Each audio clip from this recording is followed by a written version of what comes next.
જય ગૌ માતા, જય ગોપાલ, પારોલ જેવદિયા ટ્રસ્ટ. તો આજે 29 તારીખ અને મંગળવારની રાત 9 થી 11:30 સેવા કરતા પારોલ જેવદિયા ટ્રસ્ટના ગૌ સેવકો તો એક અઠવાડિયામાં અલગ અલગ જગ્યાએ અમે સેવા આપી છીએ.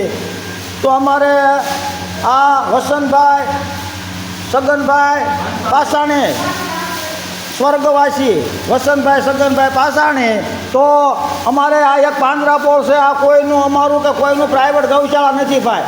તો અમારે વસંતભાઈ સગનભાઈ પાસાણી એણે આ બીમાર અને અનાથ, તો આ બીમાર માટે એને 7 ડબ્બા ગોળના આપ્યા. એટલે એ ગોળનું પાણી કરીને આ બીમારના પેટમાં જાય તો વિચાર કરો આ બધાના બીમારોના કેવા પેટ ઠરશે.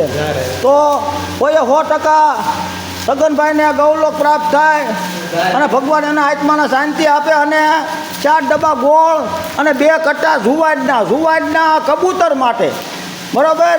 તો ખરેખર હું તો કહું ગમે અને આવું મરણ થાય ને તો ખરેખર સમજો ને આપણે તો આવા મૂંગા જીવના પેટ ઠારો તો એનાથી આપણા જીવાત્માને બહુ જ શાંતિ મળે.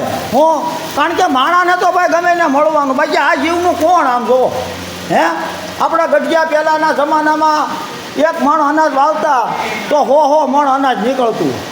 તો આજે તમે આ કર્મભૂમિમાં આટલું મોટું અનાજ વાવ્યું અને આ બીમાર માટે ગોળ આપ્યો તો વિચાર કરો ભગવાન એમાં તમને 100% એનું 100 ઘણું કરીને આપશે. કારણ કે આપણું કરેલું ક્યાંય જાતું નથી. આવું ભાગવત ગીતામાં ભગવાન કૃષ્ણ લખી ગયા.